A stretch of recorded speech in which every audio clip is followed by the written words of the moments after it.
Hey, hello friends. I hope you all doing good and doing great. And this will be another day in my life episode where I want to also talk about a particular character which is from the series called True Detective, where a character named Rustin Call, also known as Rust, in the series of True Detective, which was first of all an amazing series which I watched long back. And when I see this character, as there is two characters playing in a protagonist role, and this character alone will be portrayed as very mysterious and very secretive in nature, but yet very sharp-minded character, and it is very complex to identify what his personality is. But when we see him in the screens, we can know that this guy is the type of person who knows everything but doesn't likes to show off. The first thing which I liked very much is the knowledge the person has, this the character called Rust has is enormous, but yet he is very humbled and still doesn't show off or outsmart anyone there with the intention of doing something to get others' attention. So, while simply we can say that this guy is someone who is works in silent and also humbles his success or results for himself. He is not the type who is showing off things, likes showing off things. And second is whenever there is dialogues or any scenes between two of the protagonists, where I mostly the talking will be done by this character. So he is not the person who's just a silent killer like that, a silent or mysterious one. But the first step you have to take is from your side to start a conversation. But once if you're done, he will talk most of his dialogues in a philosophic way, and he sees the world in a very philosophical way. He doesn't say the straight answer. He will go somewhere around us which will connect to everybody who is seeing those scenes and experiencing. And then from that, you itself have to pick up your answer from that philosophical speech. So, most of the time, the partner, the co star of the series, will ask him to stay silent, not to speak any word. But later, we will realize at the point, but later the series moves on. The character, the co star, will understand why he is talking all these random things, and he will definitely connect those dots. So, as I said in the last point, where he is a person who doesn't start an argument or initiate any conversation. He always wanted to detach him from the surrounding peoples. A particular scene I remember where it shows the room of the protagonist called Rust, where it is very simple, which will reflect his personality or his ideology throughout the series. Yet there will be only one cot lying without any bed or support in the floor. The walls will be full empty with just one Christ sign hanging, and it's very simple apartment, but it has lot of books or case files surrounded by it. So he is a person who doesn't enjoy the part of luxury or unwanted things in life. He want to keep it simple, and he is the person who detaches from any person in their surrounding because he doesn't want to get those unwanted attachments or the fear of losing someone. I think they have been justifying those act of detachment from others from the death he is experienced of his daughter.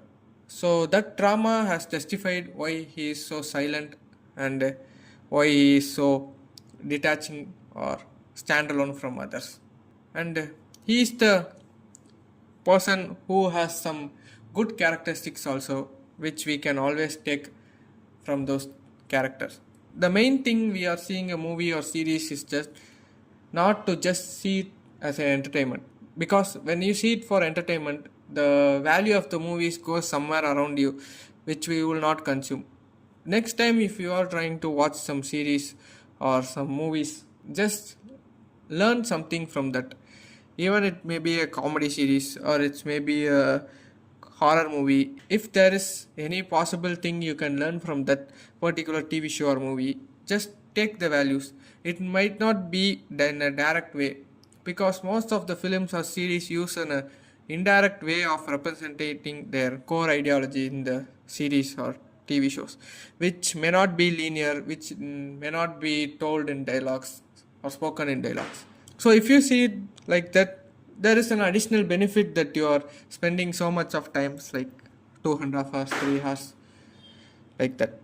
So the aspect of dedication and the aspect of investigating things around his surrounding, trying to understand from the other's point of view, is what I think he is extraordinary, and all we can learn from him. Dedication is something that not everyone can easily achieve. Only if you have a steady mindset, you can have the dedication in your life and proceed it. Same goes for investigating. Investigating is like you have to have a presence of mind there. You have to invest your 100% into the particular scene or surrounding where you are, so that only you can think from others' point of view, like the villain's point of view, villain or what to say, antagonist point of view. Yeah, that's good. Antagonist point of view. So it takes more experience. Not just a rookie person can do, you or me or anyone who's with no proper mindset or no dedication, without anything, we can't do something.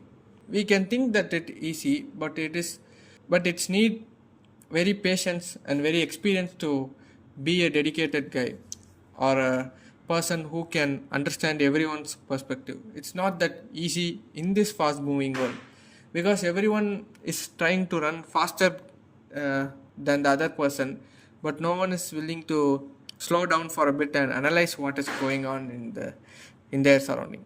Sorry, they are busting some crackers out there, so I hope it won't affect the video or audio quality much. So as I thinking, we can differentiate between some strength and weakness of this character.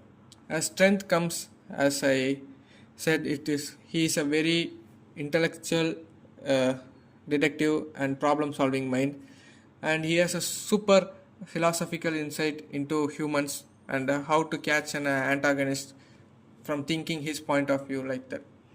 And he doesn't have any communication skills. That is the weakness, I can say.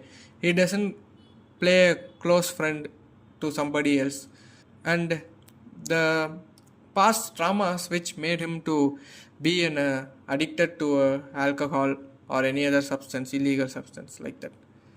So these are the points which he may be portrayed as cut.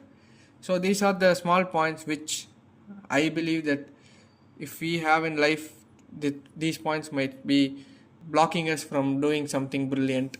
He is also a brilliant cop or a detective, we can say, but some of these flaws are there in that person too. The point I'm trying to make is, even a super intellectual detective like Rust in this series also will have some flaws. So we also have some flaws. Everyone has flaws, and everyone has some good talent. So we can't just put only the good side of a particular character. We can always take away from the good characteristics, and we can also learn what we should not do in any point of our life from the characters also. So it's both good and bad we can learn from. So this is how my day went. I hope you had a beautiful weekend, and I wish you will have a great week ahead. So thank you so much for watching this video. I'll meet you in another great video tomorrow. Good night. Bye bye.